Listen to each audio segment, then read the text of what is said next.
Hey, what is up, mortals? Welcome to What If All Might Was Never Engineered. Just wanted to greet you guys by just saying sit back and relax, you're in for a treat, and so we begin. The beeps and hums of medical equipment caused All Might to stir from unconsciousness. An intense soreness and exhaustion lingered in his body. He tried to remember how he got to the hospital. He was fighting his mentor's killer, All For One, and he'd won, right? He remembered defeating All For One, so why did it feel like he lost? All Might slowly sat up and removed the equipment from his body. This is the first time he noticed the bandages wrapped around this torso as a searing pain came from his left side. As he started to stand up, Sir Night-Eye entered the room and saw the wounded hero. Night-Eye looked visibly worried for his friend, getting All Might's side in an instant.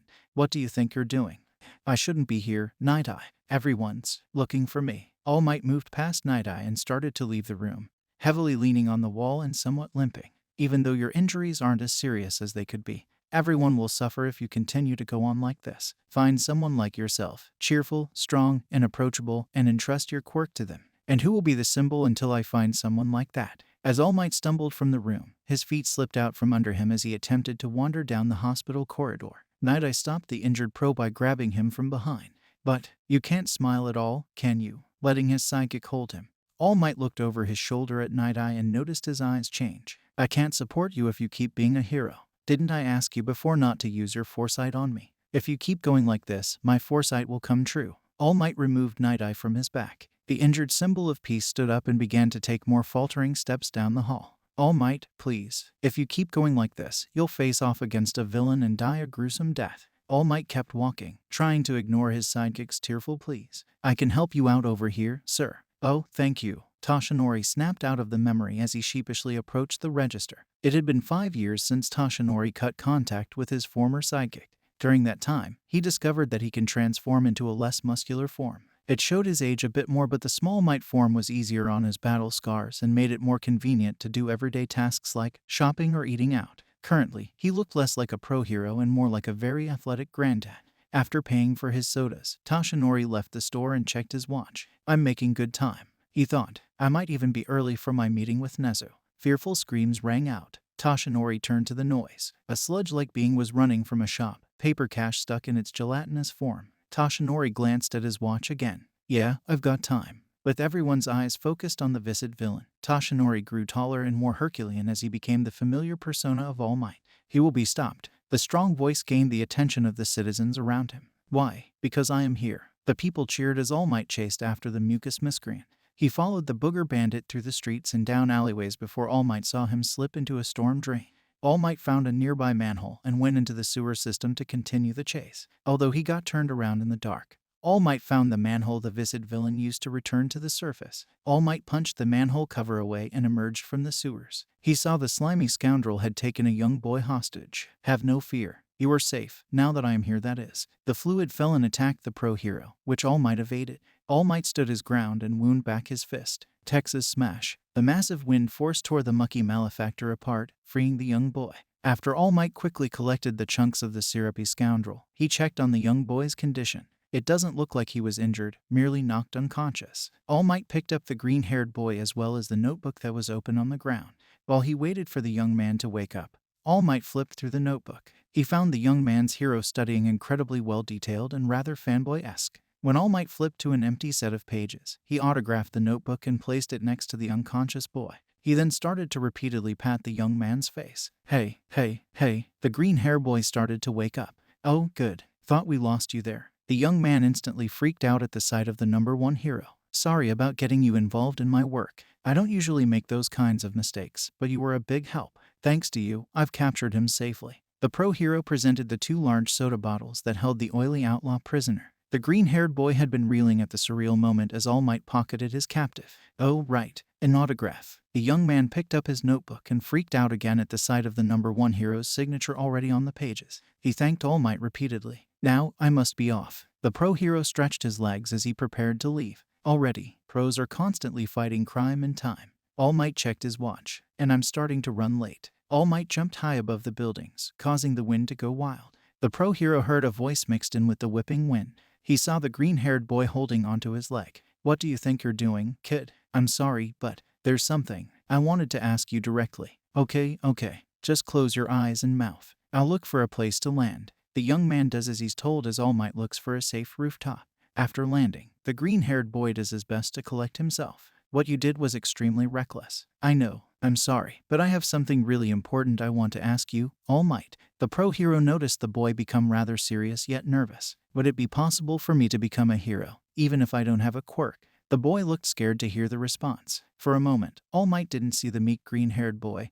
He saw himself, just younger. All Might thought for a long moment. What's your name, young man? Izuku Midoriya. Young Midoriya, becoming a pro hero without a quirk. I don't think it's impossible. All Might knelt in front of Midoriya. But I wouldn't be doing my job as a hero if I told you to go for it without knowing the risks. You'd be putting yourself in great danger for those you'd be trying to save. Not to mention, you'd have to train harder and work smarter than those with quirks. You seem like a very bright kid, but I don't think someone of your current standing could be a hero. All Might started to walk towards the edge of the roof. Knock on the door and wait for someone to let you down. All Might jumped away, leaving the shell-shocked teen on the roof. It hurt the pro hero to say what he did, but it was either that or sending the young man down a painful road. He checked his watch mid-flight and became very nervous. He was very late for his meeting with Nezu. Not a problem. I'll just give him a call after I drop off the villa. All Might's pockets were empty. Welp, that's a problem. All Might started to retrace his steps. The bottled villain couldn't have gotten far, right? All Might had been searching for 30 minutes with no sign of the slime villain, which worried the pro hero. He leapt on top of a building to survey the area. Billows of smoke several streets down caught All Might's attention. He made his way toward the fire. The single street was surrounded by flaming buildings. Most of the pro heroes that were on the scene focused on getting the civilians out and taming the fires. The others were just staring at the viscid villain and his new hostage, a blonde young man with an explosive quirk. In the minute that All Might took to analyze the situation, he saw young Midoriya rush out of the crowd and towards the danger. The green-haired boy threw his backpack at the villain's eye before trying to free his friend. All Might jumped in before the sludge villain could hurt either of the young men. The pro hero grabbed the two boys with one hand before winding back the other. Detroit Smash. A heavy cyclone rushed through the street and flew skyward. The clouds turned dark and it started to rain. The excitement died down and the crowd began to cheer. The police collected the pieces of the sludge villain. Midoriya and his friend, Bakugo, were taken aside by a couple of the pro heroes for a quick talk. All Might wanted to have a word with Midoriya, too, but he was hounded by various reporters after the action died down. The sun started to set before All Might could get away from the reporters. He wanted to get away sooner, but such is the life of the #1 hero. He ducked down some back roads and alleyways, getting out of the media's line of sight. All Might overheard some yelling. He looked around the corner to see the angry Bakugo shouting at Midoriya. After the explosive boy left, All Might revealed himself to Midoriya with great showmanship. We meet again, young Midoriya. All Might, what are you doing here? I wanted to apologize for what I said before. I suppose when you've been on top as long as I have, the true meaning of being a hero slips your mind. While the other heroes stood on the sidelines, you were the only one to jump into action to save your friend. With the proper training and guidance, you could go far. What do you mean? Young man, you can become a hero. The pro hero saw Midoriya fall to his knees, clutching his chest and bawling his eyes out. All Might let the boy get the overwhelming emotions out before helping him to his feet. He gave Midoriya an address to go to that weekend so the pro hero could start training him for the UA entrance exam. As the boy left, All Might then remembered his meeting with Nezu. He was not looking forward to that conversation. After having a chat with Nezu, All Might had Midoriya start his training by cleaning the trash from Takoba Beach. Having the young man move the different-sized pieces of junk was a good way to work out different muscle. All Might also set up an exercise regimen for Midoriya to do when All Might was too busy with hero work. Memories of Nana and his own training came to All Might's mind as he helped Midoriya get stronger. He even considered passing on one for all to the green-haired boy once his training was done. I'm not done yet. Toshinori spoke to himself in the security of his home. I've still got a few years left in me. He looked at his exposed torso in the mirror, eyes focused on his scar. An image of a fearful Sir Night-Eye flashed in his mind. A few more years. After nearly 10 months of training, Midoriya became much stronger, which made All Might proud. All Might told Midoriya to take it easy the day before the exam and he'll be there to watch the practical portion of the exam. Midoriya thanked the pro hero for the training and went home. All Might arrived at the UA campus later than he wanted to. He just happened to take the route that was in the way of an old lady crossing the street, a bank robbery, and a cat stuck in a tree. He tried to get to the observation area undetected.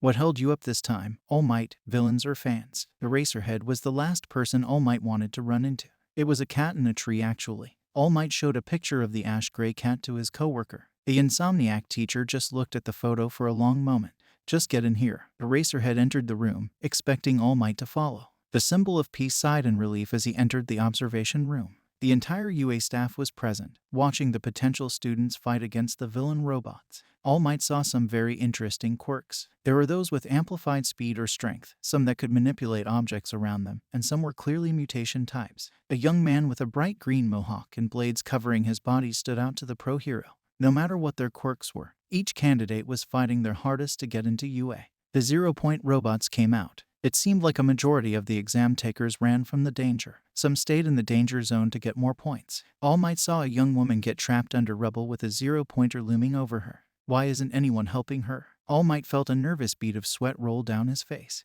They're striving to be heroes, right? A mop of dark green hair rushed to the young woman's side, quickly removing the concrete slabs from on top of her. Midoriya took the girl in his arms and ran from the 0-pointer. It looked like he was talking to her, asking if she was okay. President Mike called the end of the practical portion shortly afterwards. All Might spent the next few days helping with the acceptance letters. Being on camera for several hours wasn't something new to the pro hero, but that didn't make the task any less tiring. All the homerooms except for Eraserhead students attended orientation, and the first day of classes came and went without an issue. It was the second day that got All Might nervous and excited. It would be his first time teaching, and he wanted to make a good impression. He was able to train Midoriya just fine, and the young man was able to get into general studies. That thought bolstered All Might's resolve as he thrust open the 1A classroom doors. "I am here," coming through the door like a hero. Some of the students were in awe as the symbol of peace strode into the room in his Silver Age costume. All Might recognized some of the students from the entrance exam. There was Ochako Uraraka, the girl Midoriya saved, and Ingenium's little brother, Tenya. Young Bakugo was also present, glaring at the student who sat behind him, a young man with a bright green mohawk and bug-like pincers on his face, Tagaru Kamakiri. After handing out his students' hero costumes, they moved to one of the mock cities. He began to explain the goal of the training: heroes versus villains. The villain team had to protect their weapon while the hero team tried to either capture the villains or retrieve the weapon. After the teams were formed, All Might pulled the first match from 2 boxes marked heroes and villains.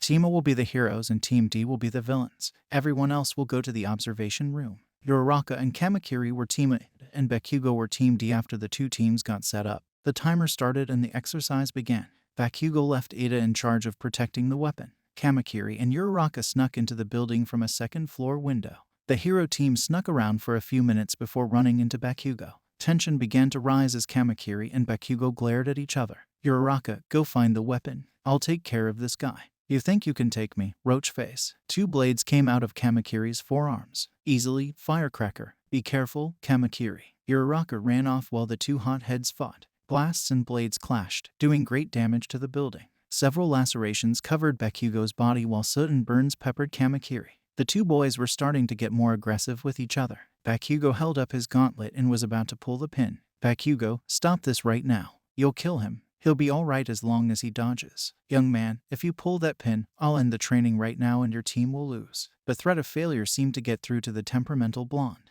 Bakugo growled to himself before charging at Kamakiri again. The fight between Uraraka and Ida looked like a pleasant conversation compared to the fight between the 2 boys. The time ran out and the villain team won. After getting a lecture about their excessive aggression, Kamakiri and Bakugo were sent to Recovery Girl to get patched up. Thankfully, the rest of the matches weren't as barbaric. A few days later, there was a break-in in broad daylight. On the surface, it seemed like it was just the media trying to get an interview with All Might even though he wasn't on campus that day. But given the decayed state of the UA barrier, there was something more to it than some journalists wanting the next big scoop. Time passed and All Might did his best to help his students improve that quirk handling. He also simply took the time to get to know them on a personal level. After all, he was going to be their teacher for the next 3 years. He might as well take the time to get to know them. He enjoyed seeing their eyes light up as they talked about their hobbies and interests. All Might, Eraserhead, and the 1A students were loaded up into a bus and sent to the unforeseen simulation joint with the Space Hero 13. The training that the students would get here would be valuable to them down the line. Before the training could begin, a purple-black mist began to swirl and form in the central area of the USJ. Hordes of people emerged from the mist, along with a man with several hands attached to him and a beastly bird man. "Stay back. Those are real villains." Eraserhead put on his goggles and readied his capture tool. 13. Get the students out of here. We'll cover you." All Might ripped off his tie and got into a fighting stance. "Everyone, back to the bus and stick together." All the students followed 13 without hesitation.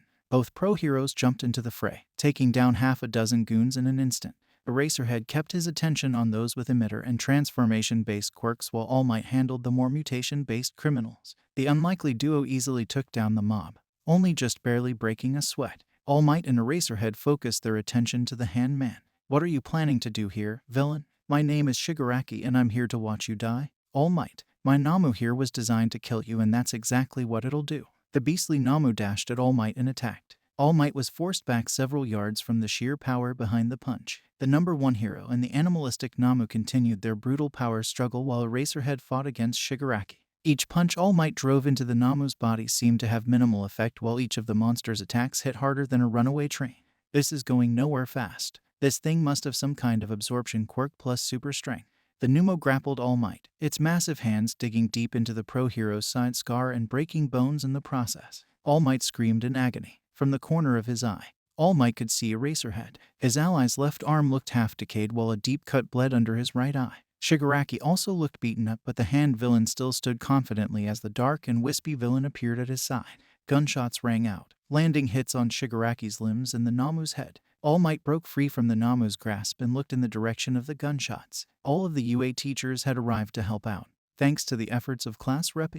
But the Namu stunned from Snipe's headshot. All Might unleashed an unrelenting barrage of attacks on the monstrous abomination. The Namu gave as good as it got, responding to each of All Might's attacks with its own mighty punches. All Might didn't let up for a second. He kept pushing through. A swift uppercut connected to the Namu's jaw and sent it into the air. All Might leapt after it before slamming the creature back into the ground. The monster bounced off the concrete. "Let me give you a lesson." All Might landed in front of the Namu. "You've probably heard these words before, but let me show you what they really mean." All Might raised his hand to the sky and clenched his fist. He brought his fist back for a 100% punch. "Go beyond, plus ultra." The attack connected with the Namu's chest. It launched the creature rocketing into the air, crashing through the USJ's domed ceiling and high into the atmosphere. Now that he had a moment to breathe, All Might noticed the blood leaking from his mouth and the blood soaking into his clothes from where the Namu grabbed him. After the battle was done and Shigaraki's evasion of arrest, all the students were gathered up and, since none of them were injured, were sent home. All Might went to Recovery Girl since he trusted her with his small might secret. "How bad is it, Chio?" "Well, whatever that Namu did to you, it seems to have exasperated your old injury. It's possible that this could affect the use of your quirk." Toshinori was about to ask how badly the effects could be when he started to have a coughing fit. He could taste metal. When he wiped his mouth, there was a smear of blood on his hand. "Why don't you take it easy for a little while, Toshinori? At least for a couple days." "Yeah, I might just do that. Thank you all for indulging yourselves in the story thus far. Hope you enjoyed it. Now there are a few more things that I'd like to go over before the video ends. Firstly, we've got a second channel called Anime Deep Dive. Anime Deep Dive goes deep into the facts and lore of a wide variety of anime. It's sure to expand your weeb knowledge for all kinds of series guaranteed. On top of that, we have a third channel called We The Celestials Naruto What Ifs. It's what we do on this channel already, but in the vast world and lore of Naruto. Go check it out if you're in the mood for some jutsu action. I'd like to let you all know on behalf of We The Celestials, I'd like to thank everyone involved in the production of today's awesome content. Their details will be in the description below. If you're perhaps interested in what we do here at WTC, then I would like to extend out an invitation to join the team. The only caveat being we only accept members 16 and older to join our crew. You can find us on our Discord, which you can locate in the description below. Our Discord is an all-around fantastic place to be, whether you're a fan or looking to join our band of misfits. All you gotta do is hit up the recruitment server and sign up for whichever category of work that fulfills your interest. We're always looking for members to join us. Well, that's it from us for today's video. So thank you all for watching, and have a great day. Hey, what is up, mortals? Welcome to All Might Never Got Enjoyed Season 1 Part 2. Just wanted to greet you guys by just saying sit back and relax, you're in for a treat, and so we begin. Things didn't entirely return to normal after everyone returned to UA. The UA Sports Festival was coming up after all. All of the students were starting to work harder with their training. All Might could see them improving by leaps and bounds. "Hey, All Might." The pro hero saw a familiar mop of dark green hair with a freckled face approach him. "Ah, young Midoriya. It's good to see you. How have you been?" "I've been fantastic. Most everyone in general studies is very nice and no one is holding back on me in training, even though I'm quirkless." "That's good to hear. And how is your training going?" "It's been great. I've been sticking to the training regime you gave me, too. I'm hoping to place high enough in the sports festival to get transferred to the hero course. It's thanks to you that I'm even here, All Might. Don't sell yourself short, young man. You've been sticking to the training and it sounds like you've been coming into your own. I'm quite proud of you." Tears welled up in Midoriya's eyes as he bowed to his teacher, thanking him again. Just like before, All Might helped his students improve their quirk handling and get stronger. They were greatly improving and seemed to be doing well, considering the events of the past week. The sports festival arrived and the crowds were eager to see what the first years were made of. The festivities started with a 4-kilometer obstacle course around the stadium. The race began and a majority of the students got bottlenecked in the exit. The 1A students acted fast and got out of that trap quickly, past the battle bots, over the drop, and through the minefield. The students progressed through the obstacle course and crossed the finish line. Todoroki was the first to cross, shortly followed by Bakugo. Shizaki took third place sometime after, followed by Honuki and Ida. Up to the 42nd place in the race would advance to the cavalry battle. Teams were made and the event began. Several groups rushed Todoroki's team in an attempt to get the 10 million plus headband. It was a chaotic display of quirks as 12 teams fought for first place. The event came to an end and Team Todoroki's efforts were rewarded as they maintained first place. Although Bakugo's team gave it their all, they only claimed second place. Team Midoriya got by with third place thanks to Kamakiri's knowledge on 1AS quirks. Team Shinso sat comfortably in fourth place, due to having no memory of the cavalry battle. Ajiro and Shota withdrew, causing Tatsu and Shiozaki to move on. The tournament began, with some outcomes not going as one would have expected. Shinso from 1B won his match by brainwashing Midoriya and commanded him to walk out of bounds. Todoroki encased Zero in ice to win his fight. Kamakiri carved through Shiizaki's jungle-like hair and threw her from the ring. Even though Ida was used as a marketing tool by Hatsume, he came out on top. Ashido pantsed Aoyama and delivered a swift uppercut to his jaw, claiming victory. Yoirazu was forced out of bounds by Takoyami in Dark Shadow. Kirishima and Testutetsu's fight ended in a comical double knockout. Bakugo and Uraraka had a full-on war of attrition until the Infinity Girl passed out. The quarter-final fight started with great intensity. Shinso and Todoroki faced each other. Even though he wasn't able to get Todoroki brainwashed, Shinso fought his hardest. But the cold became too much for the purple-haired teen and he eventually froze. Todoroki moved on to the semi-finals. Next up were Ida and Kamakiri. Ida's speed-boosted kicks and quick movements weren't getting through Kamakiri's defenses. But that same speed was also preventing Kamakiri from landing any hits on the class rep. It was only when the Recipro burst stalled his engines was Kamakiri able to tackle Ida to the ground and hold a blade to his throat. Kamakiri moved on to the semi-finals. Ashido had to face Takoyami in Dark Shadow. The tag team of Darkness put the acidic girl on the back foot from the start. Dark Shadow forced Ashido out of bounds, allowing Takoyami to advance to the semi-finals. After winning the arm wrestling match against Tetsu, Kirishima moved on to fight Bakugo. The battle between the spiky redhead and explosive blonde was the perfect example of what would happen if an immovable object met an unstoppable force. The constant onslaught of attacks eventually broke down Kirishima's defenses. Bakugo defeated Kirishima and moved on to the semi-finals. The semi-finals started with one heck of a matchup, Todoroki versus Kamakiri. Half and Half launched many ranged ice attacks. The Mohawk team cut through the attacks and rushed towards Todoroki. Kamakiri forced his opponent to fight him in close quarters, clearly throwing off Todoroki's groove. "I didn't think you were a coward, Todoroki." Kamakiri kept forcing Todoroki closer to the edge. "'Cause only cowards hold back." Todoroki tried to freeze Kamakiri to the ground, but his efforts were cut short by his classmates' relentless attacks. It also wasn't in Todoroki's favor to only use his right side. The cold was slowing him down greatly. Kamakiri claimed victory by throwing Todoroki out of bounds. The last match of the semi-finals was Bakugo versus Takoyami. The tag team of Darkness fought their best against the sweaty human firework. However, unlike his previous fights, Takoyami and Dark Shadow were on the defensive. Each blazing attack Bakugo threw only weakened the Shadow. It didn't take long for Takoyami to get pinned down and grappled by the beak. Bakugo kept the fearful Dark Shadow in check by sparking bright explosions in its face. "This was a bad matchup for you from the start, Bird." Takoyami could only scowl at Bakugo as Dark Shadow whimpered nervously. "I give up." Now was the final matchup everyone was fearing, Bakugo versus Kamakiri. These two had it out for each other since day one. Now that they had free reign to go all out, no one knew what would happen. Kamakiri's training before the sports festival increased his perception and reflexes, while Bakugo's training made his attacks more powerful and focused. The two boys seemed evenly matched as blades sundered and blasts rang out. Midnight and Cementos were starting to consider getting involved to stop the fight. Both boys were showing strong signs of injury. Bakugo had several dozen lesions decorating his body as his arms occasionally spasmed from his overusing his explosion. Kamakiri had burns of varying degrees splotched all over him as his forearms bled from overuse of this quirk.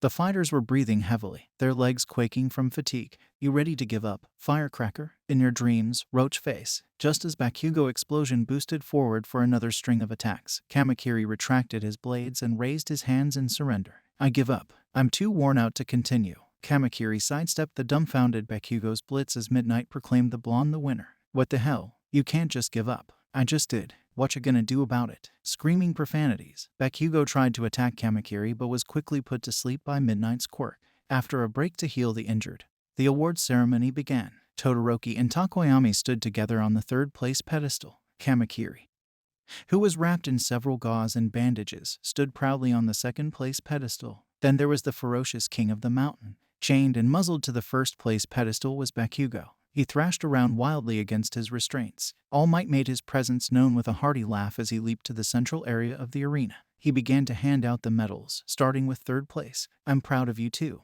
You've come quite a long way since the beginning of the year. However, you can't always rely so heavily on your quirks. If you work to improve your own strength, you'll have more options when you fight." "Thank you, sir." Todoroki simply nodded. All Might could tell that something was on the young man's mind. The pro hero hugged both of his students. "If there's anything either of you wants to talk about, I'll always be here for you." All Might held his students for a second more before moving on to Kamakiri and adorning him with the second-place medal. "You did incredibly well in your final fight, young Kamakiri. You seem to be the only one in 1A that can keep up with Bakugo's aggression. But your hot-headedness could have gotten you in a worse situation. I know, I'm trying to get a better handle on my temper, but it's difficult sometimes. I can see where you're coming from. If you ever need help, don't hesitate to ask." Kamakiri nodded, understanding. All Might hugged Kamakiri before he moved on to the restrained and snarling Bakugo. "Now then, young Bakugo." All Might removed the muzzle from his student's face. "You did what you set out to do since the beginning of the sports festival." All Might. The anger began to rise within Bakugo. "This isn't a real victory. I refuse to win like this. How can you expect me to accept that medal when my opponent threw the match?" All Might had to resist facepalming as he tried to put the medal around Bakugo's neck. "Just take this medal, okay? Think of it as a memento. I told you, I don't want that trash." As much as Bakugo tried to resist,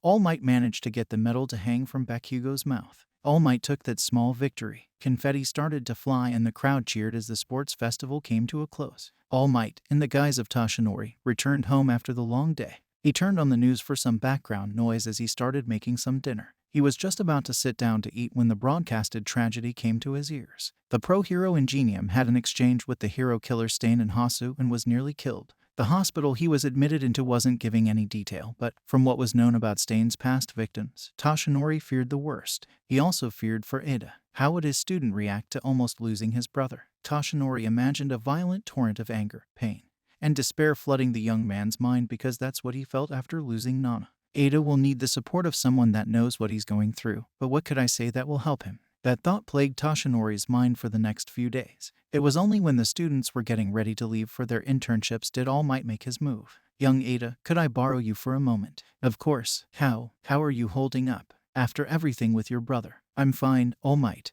Ada was saying one thing, but the pain and anger in his eyes were telling a different story. "Ada." All Might laid a hand on his student's shoulder. "Very few know about this, but I wasn't much older than you when I lost my mentor in a fight with a villain." Ada's eyes widened as his teacher continued. "She died and I wasn't strong enough to protect her. The rage and sorrow I felt almost drove me to face her killer before I was anywhere near ready." "I think I know where you're going with this, All Might." "That may be so, but I still feel the need to say it." All Might knelt to Ada's level to look his student in the eyes. "Do not go after Stain, no matter how tempting vengeance sounds. Can you promise me that?" "Tenya, Ada." Ada was quiet for a while, breaking eye contact with his teacher. "Okay, All Might. I won't go out of my way to find the hero killer." "Good. I'll see you next week." All Might could see that the rage hadn't left Ada's eyes, but he had to trust that his student would do the right thing. There was nothing more that he could do now. It was now the third night of the internships. All Might had been out on patrol near Hasu when he caught sight of glowing flames and rising smoke on the skyline. He arrived to see different types of monsters similar to Namu wreaking havoc. The symbol of peace rushed onto the scene, pulling a couple of civilians out of danger. He turned his attention to the coal-skinned Namu, the eyeless monster somehow glaring at him. "Didn't think I'd be running into you again, Namu." The creature's only response was to throw a truck at All Might. The pro hero caught the vehicle and threw it right back to the Cole Namu. A brawl between the brainless monster and the symbol of peace broke out. Other heroes were on the scene, trying to take down the winged Namu and quench the fires. Damn it, where are you, Ada? All Might overheard Manuel talking to himself as he bent the water into the flames. Now's not the time to be running off on your own. Why wasn't Ada with Manuel? Is it possible that he... No, he wouldn't, Ada promised. The Cole Namu punched All Might in the gut while he was distracted. The hero crashed into a building. He began to cough profusely and tasted blood. Just as the Cole Namu was going to assault All Might further, a pair of flaming hands grabbed the monster's head. Deep orange flames that turned bright blue erupted from the hands. The Cole Namu fell limp and a familiar figure stood behind it. Your age must be starting to get to you, All Might. The number 2 hero didn't bother to help his rival stand up. That creature shouldn't have caught you off guard. Long time, no see, Endeavor. All Might looked past Endeavor to see Todoroki using his ice to help put out the last of the fires. Have you seen any of my students? Focus on the task at hand. All Might. You can worry about your students when we get done here. Endeavor jumped into action to fight against the winged Namu while All Might stood on the sidelines internally conflicted. Should he help take down the last Namu that had caused destruction and hurt an unknown number of people? Or should he look for Ada and find him before Ada finds Stain? The winged Namu dodged the grasps of several pro-heroes before taking Todoroki in its talons and soaring away, several dozen stories skyward. Shoto. Endeavor was the first to start running after the winged Namu with All Might on his heels. As his father and teacher made chase, Todoroki grabbed the winged Namu's leg and began to freeze it. The creature began to slow down and made threatening noises at the boy. Take it down, Endeavor. I'll catch him. Endeavor hucked a flaming lance at the winged Namu, hitting it squarely in the back of the head. The creature dropped the boy. All Might sprinted ahead and jumped a few stories up. He caught his student and slid along the concrete as he landed. All Might set down his student. Todoroki, are you okay? Yeah, I'm fine. It's getting away. Endeavor ran past his son and his rival. Right. Todoroki, let's go. Yes, sir. The trio kept up the chase. The winged Namu limped as it flew down the streets. Endeavor threw another fire spear, hitting the Namu's wing. The winged Namu began to fall. All Might spiked the Namu to the ground, knocking it out. Before the trio could wrap up their catch, a knife flew from a darkened alleyway and plunged into Endeavor's leg. All eyes moved to the man in red that emerged from the shadows. All Might, the man with many blades, stared at the blonde hero with intense bloodlust. Decided to show yourself, Stain. I already took care of 2 hero wannabes tonight. I heard you were in town and I immediately wanted to fight you. Shoto, get the other pro heroes over here. We'll need all the help we can get. Todoroki did as he was told and started to run. Stain was about to throw a knife at the student, but All Might got in the way of that real quick. He rushed at the hero killer, fists ready to attack. Stain avoided the attacks before getting some distance between him and All Might. The swordmaster looked visibly disgruntled as the teenager got away. Flames rushed at Stain. He avoided the attack and blitzed at Endeavor. The number 2 hero wasn't prepared for Stain's immense speed as the hero killer ripped the knife from Endeavor's leg and lapped up the blood. The flame hero fell to his knees, completely paralyzed. Stay out of this, faker. With the symbol of peace in my sights, you're not even worth my time. All Might couldn't believe what he just witnessed. No wonder so many heroes fell by your hands. You're quite impressive. That means a lot coming from a real hero. You're the only one that I'll allow to kill me. The hero killer drew his katana, its jagged edge looking nasty, just like the wicked smile of its wielder. Now, give me a fight worth dying for. Stain gave his soul to the fight. All Might needed to stop the hero killer then and there. No more blood would be shed by this heartless murderer. All Might landed a hefty punch across Stain's face, sending him skidding across the pavement. All Might thought he killed the guy. The hero killer picked himself up, blood pouring from his broken cheekbone, yet his psychotic smile that never wavered. The grin only fell when a fireball slammed into Stain's back. You forget about me. Endeavor stood from his once paralyzed state. All Might, let's double team this psycho. Right. The 2 pro heroes gave the hero killer a hard time. And things only got worse for Stain when Todoroki returned with backup. The hero killer only became angrier. Stain lunged at Todoroki with the intent to kill. All Might and Endeavor weren't fast enough to do anything, but Todoroki was. The half-and-half team trapped the battle-worn hero killer in a block of ice. You're done, Stain. With everything you've done, you'll never see the light of day again. My mission will go on. Hero is a title given only to those who have accomplished great deeds. This society is overgrown with fake heroes and criminals who wave their power around idly. They should all be purged. Until this world realizes its mistake, I will continue to appear. Endeavor punched Stain in the face, knocking him out, while the other heroes called for transport for the apprehended hero killer. All Might investigated the alleyway Stain first emerged from. Blood was splattered against the floor while some was dabbled across the wall. That sight alone would make anyone uneasy. All Might spotted Native leaned against a wall, his body limp. He checked for a pulse and found none. Shaking his head, All Might closed Native's eyes before walking further down the way. He said he already killed 2. Where's the other? The metallic shine of plate armor caught All Might's eye, causing fear to grip his heart. He approached the body quickly and more recognizable features came into view, like dark blue hair. No. All Might fell to his knees in front of the bloodied body of Tenya Ida. Ida's glasses were broken and his armor was slashed and smashed. His skin was pale and cold to the touch. His eyes were dull and full of fear, even as All Might brushed Ida's hair from his face. He isn't able to process the situation in front of him. He closed his student's eyes, feeling tears roll down his face. All Might. Todoroki entered the alleyway with Endeavor not too far behind. Are you down here? Endeavor read the room quickly and covered his son's eyes. But it was too late. Todoroki had spotted his classmate. Shoto helped the other thaw out Stain. Todoroki left without question. Endeavor approached All Might and stood beside him. He was one of yours. Yeah, Ingenium's brother. Damn. The two were silent for a while. All Might hated the quiet. Paramedics are on their way. They'll take care of the bodies. I'll give you a few minutes of privacy. All Might nodded thankfully as Endeavor left. The symbol of peace began to sob quietly in the darkened alleyway. All of Japan got news of the victory and tragedy in Hasu the following morning. Not only did the death of the pro hero and student hurt their loved ones, but it was also a stifling blow to Class 1A. For one, everyone was quiet before Aizawa even stepped into the classroom. White chrysanthemums were placed on Ida's desk and Class 1A wore a black sash on their arm as a sign of mourning. Some students from other courses wore black sashes too. Yaorazu became the new class rep with Todoroki as her vice rep. Yaomomo was uncomfortable with the sudden change, but Todoroki was there to help make the adjustment as smooth as possible. Toshinori wasn't strong enough to attend his student's funeral. He hadn't returned to the campus for a few days and mainly focused on hero work. All Might found it exhausting to keep up his smile in the public eye. When he would return home, he would drop his heroic persona and shining smile in favor of the appearance of a grieving old man. Toshinori would try to sleep, but those moments of rest wouldn't last. Every night, his subconscious haunted him with night terrors. His dreams forced him to watch Ada's death over and over again. He could hear his student begging for his life, crying out for All Might to save him. But All Might couldn't move. He couldn't speak, he couldn't fight, and he couldn't look away. All he could do was watch the hero killer carve into his student and listen to Ada's agony. Toshinori would awaken from those dreams in a cold sweat. Tears would roll down his face as he struggled to normalize his breathing. Some of the dreams were so graphic Toshinori would wake up screaming before falling into a shaky coughing fit.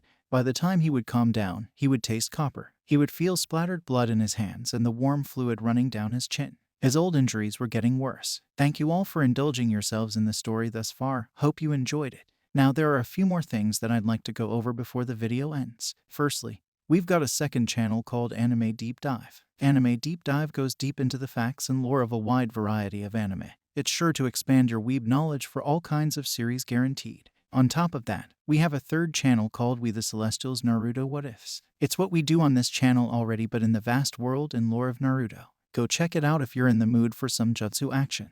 I'd like to let you all know on behalf of We The Celestials, I'd like to thank everyone involved in the production of today's awesome content. Their details will be in the description below. If you're perhaps interested in what we do here at WTC, then I would like to extend out an invitation to join the team.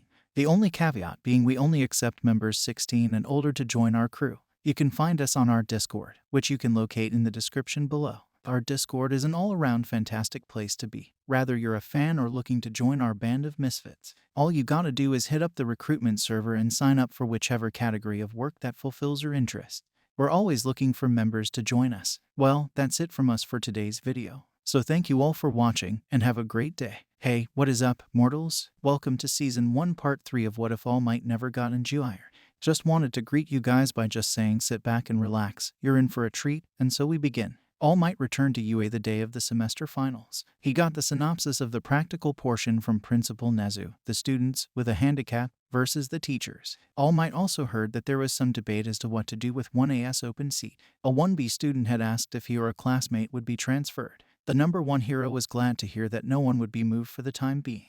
The students were rounded up and the finals practical was explained. To say that the 1A kids were shocked was partially an understatement, especially Bakugo and Kamakiri after hearing that they had to work together and go up against the symbol of peace. Because of the odd number of students, one of them had to face their challenge alone. Ajiro was picked as the solo act to go against Power Loader. With the teams and matchup set, the finals began. All Might watched his students fight, wanting all of them to succeed. Sato and Kirishima charged headlong against Cementos but ran out of steam before they got near him. Kaminari and Ashido never even saw Principal Nezu as the hyper-intelligent creature toyed with them until time ran out. Zero was put to sleep by Midnight's quirk but was dragged out of the arena by Mineta. Even though the two students passed through the gateway, Cellophane still failed the exam. Ajiro passed the practical by the skin of his teeth, passing through the gate mere seconds before time ran out. The final fight was Bakugo and Kamakiri versus All Might. The two temperamental boys marched into the fake city bickering at each other. Do what you want, Roach Face. I'm going after All Might.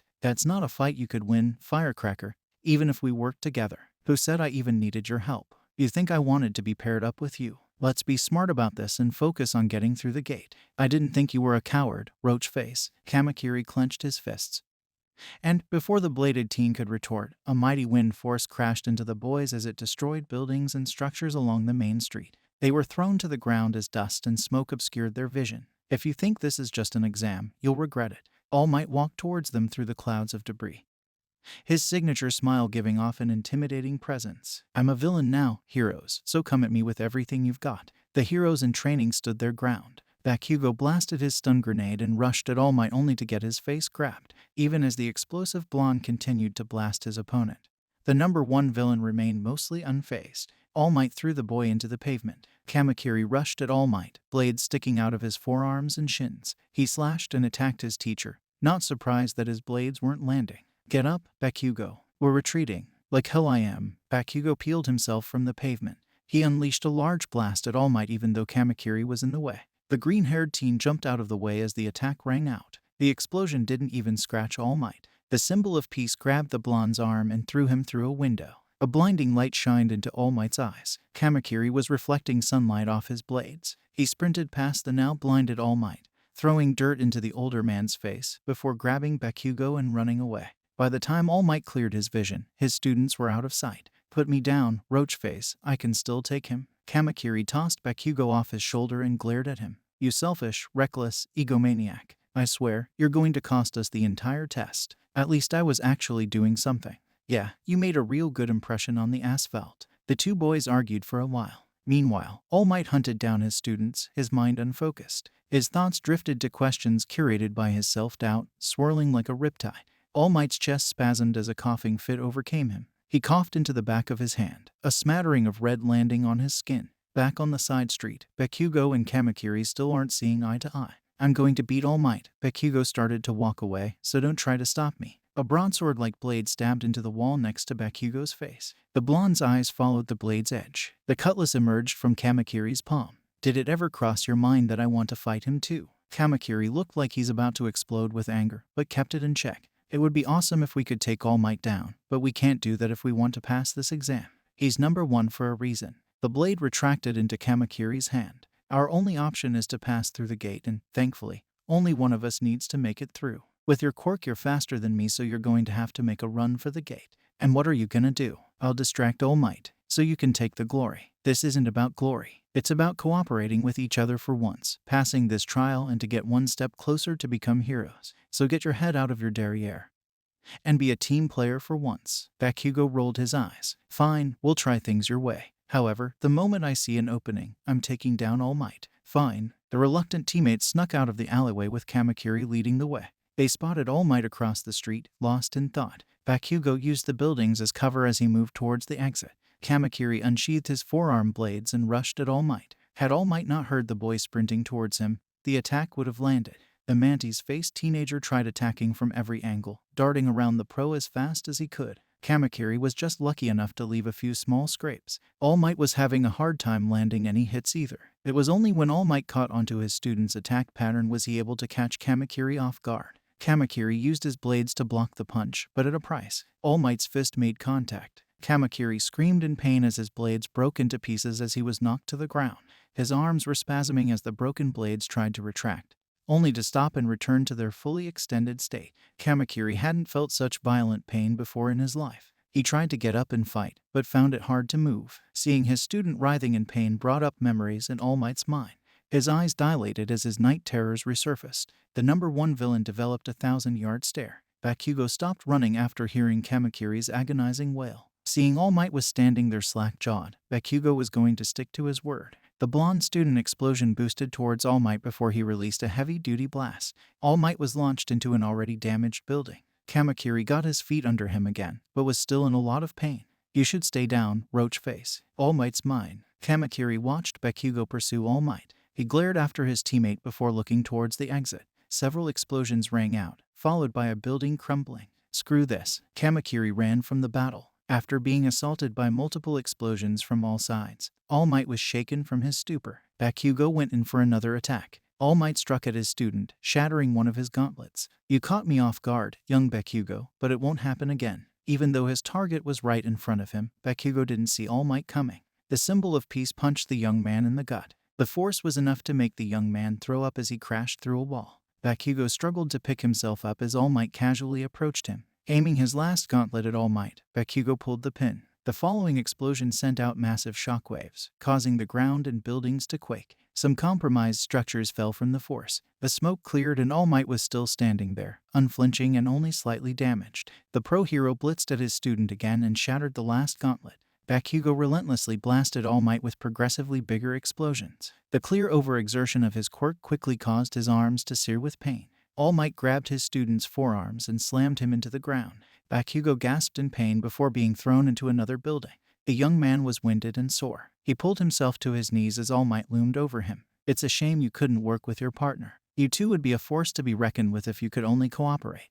Bakugo screamed as he tried attacking All Might again. The explosion missed and Bakugo was pinned to the ground by his face. Go to sleep, young Bakugo. The blonde grabbed All Might's arm. Bakugo tried to blast away the arm, but he was only able to produce small sparks and pops. All Might didn't budge. Bakugo wasn't strong enough. I can't accept that I can't beat you, All Might. I'll break every part of me, if that's what it takes to win against you. Bakugo bit All Might's hand as the pro hero looked visibly distraught and disturbed by his student's proclamation. If he was being honest, All Might didn't want to fight his students. Kamakiri has exited the exam area. Team Kamakiri and Bakugo have passed. After the final test, All Might carried Bakugo to Recovery Girls. The poor boy had lost consciousness just as the exam had concluded. All Might also checked up on Kamakiri. The mantis-like student was okay for the most part. Although in pain, he was shocked to realize his blades could be broken. Either way, All Might apologized. After waking up, Bakugo was beyond angry at Kamakiri but didn't explode at his classmate. They passed their exam and that's all that mattered. About a week or so went by and classes 1A and 1B left for summer training camp with Eraserhead and Vlad King. All Might said he wanted to go, too, but was prohibited by Principal Nezu himself. Because you're the #1 hero status, All Might, you attract those like the League of Villains and unintentionally put our students in harm's way. Trust me, the best thing you can do to protect them is to stay away from them for the time being. All Might hated to hear it, but Nezu was right. The League had made it clear that he was their target. Although it made him incredibly anxious to do so, Toshinori agreed to the decision. However, Toshinori couldn't focus on anything knowing that his students were somewhere he couldn't go. Since he wasn't chaperoning the summer camp, he wasn't told its location. Once again, another safety measure. He was also ordered by Recovery Girl to take it easy on the hero work, considering he worked overtime in the weeks before the final. As a result, Toshinori was sitting at home, worrying about his students. For an unknown reason, Toshinori's will reminded him of his former sidekick. He mulled over the idea for a couple hours before picking up the phone and making the call. This is Sir Night Eye of the Night Eye Agency. Hey there, Night Eye. It's me, All Might. Is that really you? You sound different. I've been better, but I'm okay. How are you? I'm fine as well. Why are you calling? I want to talk with you, face to face. It's been a few years and a lot has happened since then. There's a long moment of silence and Toshinori began to fidget. I can't leave the office tomorrow, but you can come by around noon. Thank you. I'll see you then. The following day, Toshinori arrived at Sir Night Eye's hero agency. He was about to open the door when a young man beat him to it, swiftly leaving. He wore a hero suit with the number 1,000,000 emblazoned across his chest. Toshinori was almost hit by the door. Oh, I'm sorry about that, Elder. I didn't see you there. You're fine, young man. Is Sir Night Eye in today? Yeah, Sir's in his office right now. I could take you to him. Are you sure? You seem to be heading out. That's okay. Heroes are supposed to help people out. Follow me. Toshinori followed the young man into the building. It didn't take long for the young hero to get Toshinori to Sir Night Eye's office. Thank you, young man. I don't think I got your name. I'm Toshinori. My name's Lemillion. Lemillion? Huh. That's a powerful hero name you have. I hope you're able to live up to it. Don't worry about it. I know I will. Could you let Sir know that I'm heading out for patrol? Of course, it's the least I can do. Thank you, Toshinori-san. I'm off. Lemillion ran off, phasing through the walls to get to his hero duties quickly. Taking in a breath, Toshinori knocked on the door. Enter. Toshinori entered the room to see Sir Night-Eye pouring 2 cups of coffee. The lanky man turned to his guest, then gained a confused look. All might. Toshinori waved, a smile on his sunken face as he approached his friend. Hey there, Sasaki. You look well. I am. You look different. Yeah, but I only look like this when I'm off duty. That's reassuring. Sir Night-Eye handed Toshinori a cup. I hope you don't mind decaf. My quirk doesn't work quite right when I have caffeine. That's all right. I'm not supposed to have the stuff anyway. Toshinori took the cup and the 2 men drank in silence. They seem unsure of how to continue the conversation. I bumped into Lemillion on my way in. He said he was heading out on patrol. He seems like a good kid. He is. He'll make a great hero, I know it. Did you use your foresight to tell you that? Night-Eye drank more coffee, leaving the question unanswered. I heard that you're teaching at UA now. How are things over there? Pretty good. And my students are incredible. Challenging sometimes, but they're good kids. They're going to be great heroes. Toshinori grips the mug with both hands, his knuckles turning white. This action doesn't go unnoticed. Night-Eye set down his cup and pushed up his glasses. All Might, it's nice to see you and all, but why are you really here? Does this have anything to do with Hasu? Hasu? Toshinori hated that word. The mere mention of the place caused his breath to catch and his hands to shake. All Toshinori could do was nod. Night-Eye pulled out a chair and had Toshinori sit down. He let the older man collect his thoughts for a moment. I couldn't protect one of my students. I tried to talk him out of whatever revenge scheme he had planned, but it wasn't enough. I should have been a better teacher. Tears were rolling down Toshinori's face, dripping off his chin and into his half-empty cup. Heck, I had known what he was planning. I should have been there to stop him. I should have. All Might. Sir Night-Eye's stern voice cut through the number 1 hero's spiraling tangent. Constantly worrying about hindsights and what-ifs will drive you mad. There's nothing that you can do to help Tenya Ida now. He's gone. The words hit Toshinori like a ton of bricks. More tears fell and the old man began to sob. Sighing, Night-Eye took the cup from his friend before embracing him. Toshinori clung to Night-Eye with the desperation of a mourning father. It hurt Night-Eye to see his mentor and idol like this. Teenage emotions are tricky at best and not always predictable. Even with my foresight, you did what you thought was right. The outcome might not have been preferable, but we can't change the past. You should strive to keep your other students from falling like he did. All that you might be able to do in those situations is to simply be there for them. Toshinori calmed his breathing somewhat and wiped his eyes. I wish I could be with them right now. They left for the training camp 2 days ago. I was forbidden from joining them due to safety concerns. I don't even know where they are. Maybe this is the break you needed. Toshinori looked confused. They seem strong and capable based on how you've praised them and what I saw at the sports festival. Things might not always be perfect, but they'll be okay. Toshinori took in an anxious breath as he came down from his crying spell. I'll take your word for it. The two sit in the quiet for a few minutes more before Toshinori stands up. I should get going. I've kept you from your work long enough. Thank you for having me, Sir Night-Eye. It's not a problem, old friend. You can visit me just about any time. It was nice talking to you again after so long. Toshinori smiled, shaking his friend's hand before leaving the agency. He was happy to have his friend back. That night, the pro hero got the best night of sleep he's had in weeks. The phone rang early the next morning. Toshinori wiped the sleep from his eyes as he picked it up. Yon, hello. Could you have taken any longer to answer? Eraserhead sounded distressed and frustrated. I've been trying to call you for hours. Did something happen? The League attacked the camp. Some of the students were injured. Nothing fatal, but they kidnapped Bakugo. The phone slipped through Toshinori's fingers and clattered to the floor. All Might, you still there? All Might. Toshinori couldn't hear his co-worker. He was lost in a reimagining of his night terrors. Instead of Ada and Stain, it's Bakugo and Shigaraki. His student was fighting against the enemy, but Bakugo's best wasn't good enough. Shigaraki got his hands on the boy, slowly and painfully decaying All Might's student. Steam began to rise from Toshinori's body as his anger and muscle mass increased. So help him, he would not let another one of his students fall. Never again. All Might's large hands picked the phone off the ground. So, what's the plan? Several hours passed and everything was put into place. All Might, joined by several pro heroes and the police, stood before the League of Villains hideout. Because of the interview with Nezu, Eraserhead, and Vlad King, everyone believed the League's location is unknown.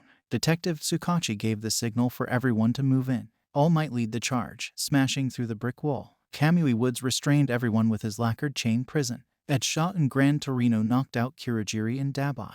The plan went perfectly. All Might rushed to his student. Bakugo, are you okay? Did they hurt you? I'm fine, All Might. These punks were trying to recruit me, so they had no plans to hurt me. Not that they could even if they tried. The pro hero sighs and tussles Bakugo's hair. That's a relief. You must have been quite brave to be willing to face them like that. I'm proud of you, Bakugo. Tisk, whatever. Large gray blotches appeared and several Namu made their way through the fluid warp gates. This wasn't Kurogiri's work. He's out cold. And the other team took care of the Namu storehouse. The League members and Bakugo coughed up the same gray substance, becoming consumed by it and disappearing. All Might tried to grab hold of Bakugo, but it was too late. NOOO. With Kamui Woods, Ed Shot, and Gran Torino handling the Namu inside the bar, All Might booked it streetside to see dozens of other Nomas attacking the police and the other pros. It was sheer chaos, yet calculated. Endeavor, you can handle things here, right? Of course I can. Endeavor flame punched a Namu in the face. Just go after the League already. All Might leapt from building to building, moving faster than he ever did in his prime. He knew his mission and he knew who he'd be facing. All Might was going to soundly defeat his foe and save Bakugo, or die trying. Bakugo gasped for air as the last of the strange gray substance left his system. The warm browns of the bar's interior had changed to cool grays of a demolished building. The League members were with him, recovering from the forced warp. Apologize. Young Bakugo, a tall man with a suit and strange mask, stood before the blonde. I hope the trip here wasn't too uncomfortable. I wouldn't want to give a bad first impression to our potential new addition to the team. Can it, raisin face? Like hell I'll join your league of losers. The old man chuckled darkly, sending a fearful chill down Bakugo's spine. The young man suddenly felt his legs heavy and quake. That's fine, young Bakugo. Your quirk alone will be quite useful. The menacing gentleman reached a hand towards Bakugo. The explosive blonde couldn't find the courage to move. He was entranced by fear. California. The masked villain stopped his advances, hearing the familiar voice. Smash. The villain evaded the attack as the number one hero stood between his arch-nemesis and his student. It's been a long time, All for One. It certainly has, All Might. You go here a little slower than I thought you would. Is your age finally getting to you, or is it something else? All Might ignored All for One's chuckling. Bakugo, get to safety. I'll cover you. Got it. Tamura, don't let him escape. Shigaraki and the rest of the Conscious League members began to attack Bakugo as All for One focused on All Might. Bakugo did everything in his power to defend against the villain's attacks. He was holding his own fairly well in the life or death battle. But that 1v6 fight was merely a sideshow for the rematch of Titan proportions. All for One was barely holding anything back while All Might was pulling his punches. He didn't want Bakugo or anyone nearby to get caught in the crossfight. Not too far away, 6 high school-age onlookers were observing the two fights from behind some half-collapsed walls. A young man with a bug-like face turned to 2 of his classmates, a young woman with long black hair and a young man with a scar over his left eye. Yae Arazu, Todoroki, you're the class rep and co-rep. What's the plan? Thank you all for indulging yourselves in the story thus far. Hope you enjoyed it. Now there are a few more things that I'd like to go over before the video ends. Firstly, we've got a second channel called Anime Deep Dive. Anime Deep Dive goes deep into the facts and lore of a wide variety of anime. It's sure to expand your weeb knowledge for all kinds of series guaranteed. On top of that, we have a third channel called We The Celestials Naruto What Ifs. It's what we do on this channel already but in the vast world and lore of Naruto. Go check it out if you're in the mood for some jutsu action. I'd like to let you all know on behalf of We The Celestials, I'd like to thank everyone involved in the production of today's awesome content. Their details will be in the description below. If you're perhaps interested in what we do here at WTC, then I would like to extend out an invitation to join the team. The only caveat being we only accept members 16 and older to join our crew. You can find us on our Discord, which you can locate in the description below. Our Discord is an all-around fantastic place to be, whether you're a fan or looking to join our band of misfits. All you gotta do is hit up the recruitment server and sign up for whichever category of work that fulfills your interest. We're always looking for members to join us. Well, that's it from us for today's video. So thank you all for watching and have a great day.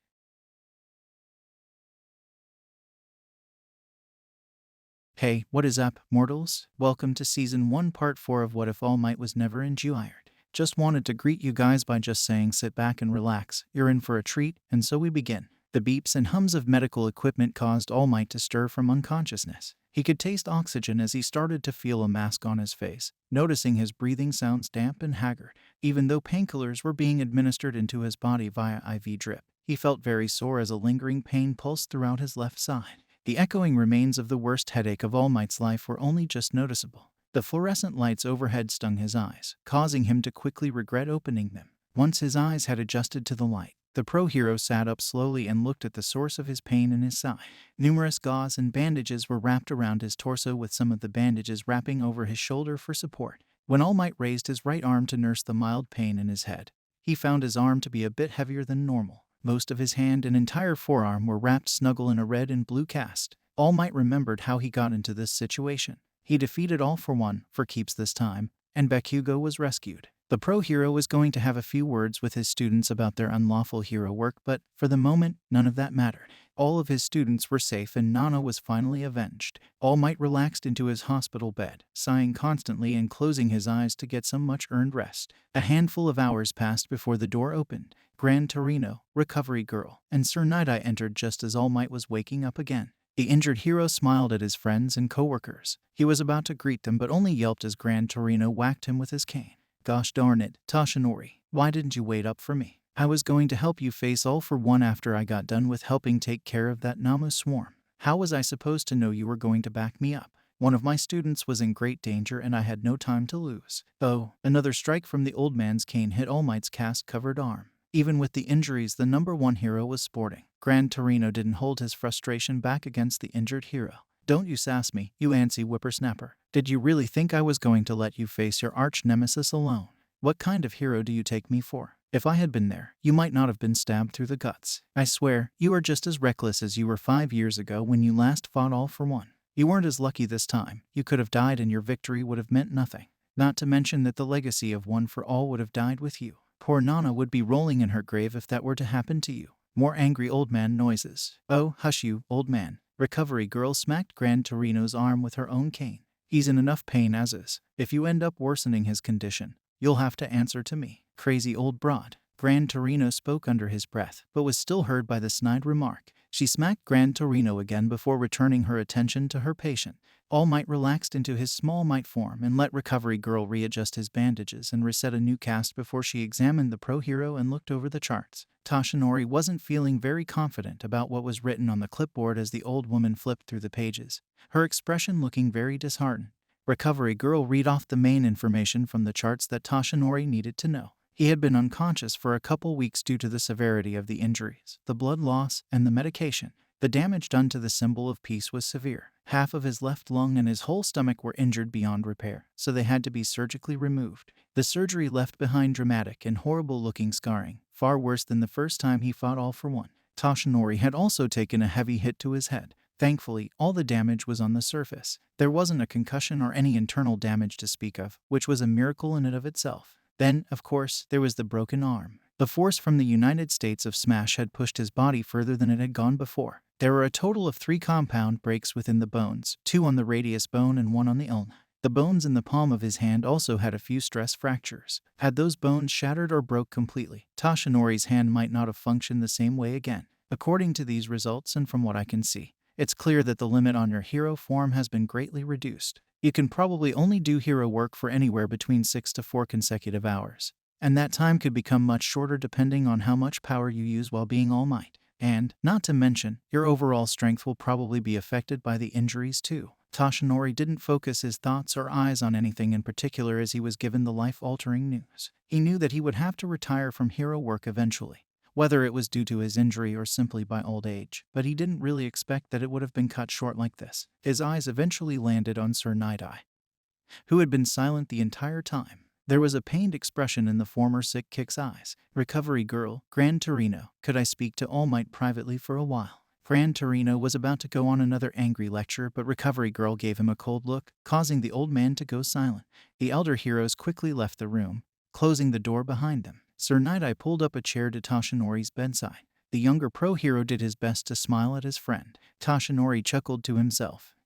Well, here we are again. Are you actually going to rest this time or are you going to put up a fight again? No, not this time. Good. I'm glad to see that you've become more reasonable with age. Toshinori laughed at his friend's snarkiness but started to have a coughing fit shortly after, causing a small smattering of blood to land on the inside of his oxygen mask. Seeing this made Sir Night-Eye's smile falter. The last time Sasaki saw the number one hero in a state like this, Toshinori was pushing him away. So, what did I miss while I was under? Well, UA had added a few dormitories for the students. This seems to be a reasonable reaction based on the League of Villain attacks increasing in intensity and frequency. That's reassuring to hear. What about Bakugo? Is he alright? I'm not sure. From what I've heard, the young man was uninjured. However, being captured and imprisoned by those like Shigaraki and others aligned with All for One can't be good for someone his age. Toshinori nodded soberly. Bakugo may be the most headstrong and stubborn student in all of UA.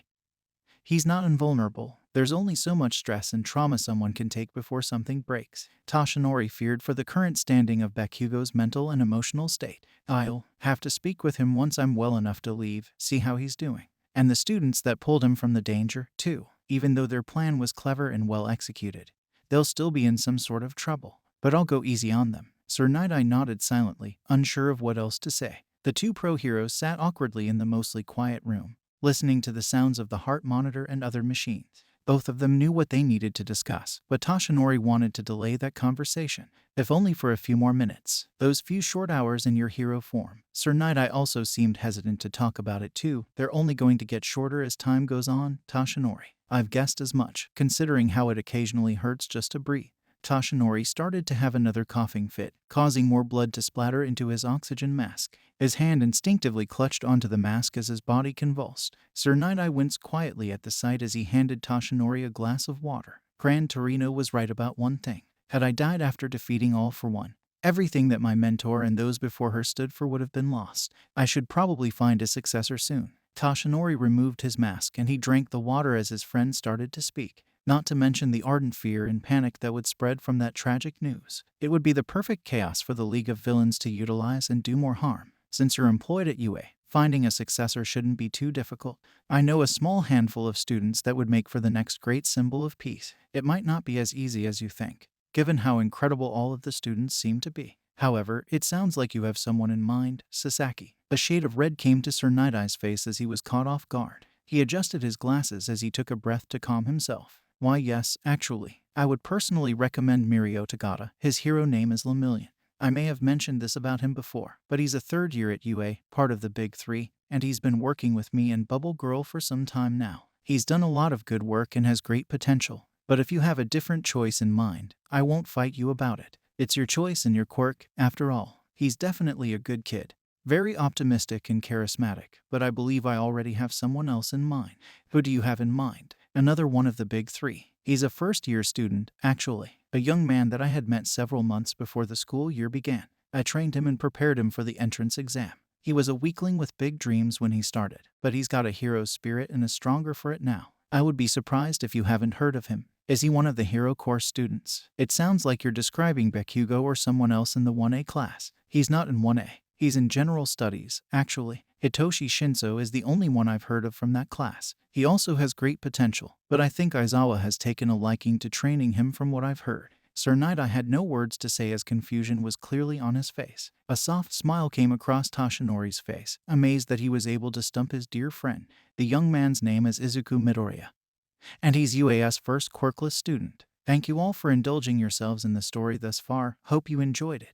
Now there are a few more things that I'd like to go over before the video ends. Firstly, we've got a second channel called Anime Deep Dive. Anime Deep Dive goes deep into the facts and lore of a wide variety of anime. It's sure to expand your weeb knowledge for all kinds of series guaranteed. On top of that, we have a third channel called We The Celestials Naruto What Ifs. It's what we do on this channel already but in the vast world and lore of Naruto. Go check it out if you're in the mood for some jutsu action. I'd like to let you all know on behalf of We The Celestials, I'd like to thank everyone involved in the production of today's awesome content. Their details will be in the description below.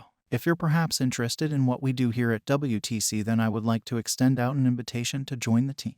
The only caveat being we only accept members 16 and older to join our crew. You can find us on our Discord, which you can locate in the description below. Our Discord is an all-around fantastic place to be, whether you're a fan or looking to join our band of misfits. All you gotta do is hit up the recruitment server and sign up for whichever category of work that fulfills your interest. We're always looking for members to join us. Well, that's it from us for today's video. So thank you all for watching and have a great day.